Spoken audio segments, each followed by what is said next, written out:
Here's a video that was inspired by one of our viewers who said that this was not balloon framing because it didn't match up to his version or her version of an older construction method used throughout the 1800s. And I'm not really going to argue with that, but I will provide you with three different versions here. One will be the platform framing, where the wall framing studs will be in between floors, sitting on top of one floor and under the floor above. And the other will be using full-length wall framing studs that would have a floor connected to it. Now, in this example here, they're using lag bolts to connect a ledger to the wall framing studs, along with joist hangers that will connect the joist to the ledger. And I've used this method here quite a few times on home remodeling projects where I installed a second level floor,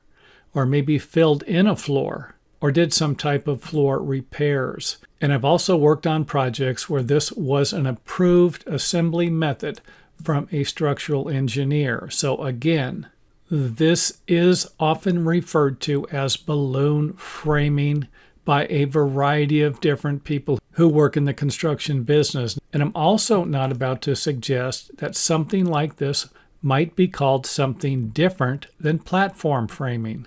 So there wouldn't be any point in arguing about the different terms used by different people in the construction industry who think that this is the only method here you could refer to as balloon framing, which would be a common method used maybe in the 1800s. But wouldn't be a common method used today. And I say that, but I cannot be for sure that someone's not going to build a home like this and that it might be approved by a local engineer or your local building authorities. But I can tell you this, in my opinion, I don't think this is the best method and would never plan on using it to build a two-story house. And as you can see, I kind of drew in some details here, how the lumber might be fastened together to the sill plates and to the wall framing studs.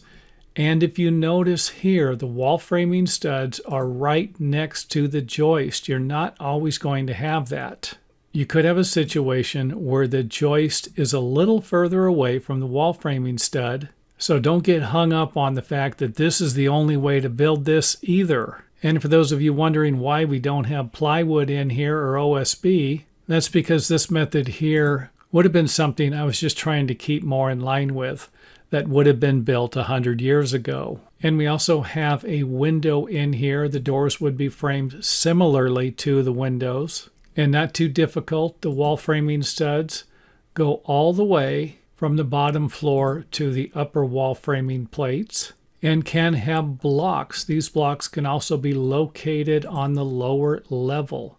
And of course, how the joist will connect to the wall framing studs. And the joist that will attach to the wall framing on this side will simply attach to each stud with nails. And how many nails that would have had in it would be quite shocking to some of you. I've seen them with one nail per stud before.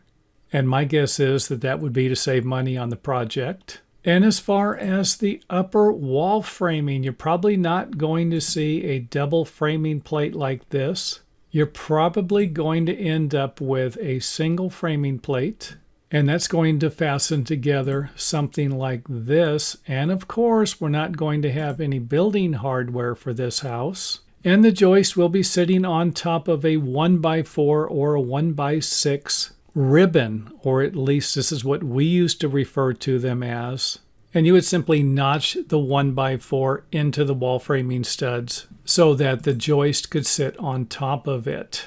And the last time I used this method of framing was on a commercial building, and it was used for the ceiling. And I'm guessing that the walls needed to be built that way for some type of fire rating. However, I'm not sure. I only did it once.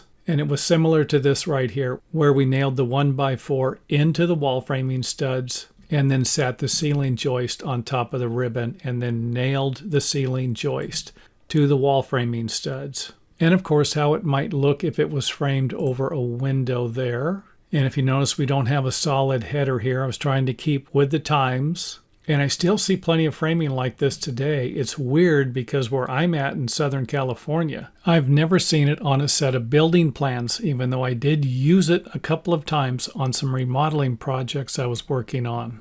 So let's go ahead and start wrapping the video up. And I'm just going to ask anybody out there, if you want to comment on this, feel free to. You're not going to be judged, because I don't know how I would judge anybody. I cannot believe how many terms there are in the construction industry that mean a variety of things, and in some cases, the same things. And this could just simply be another one of them.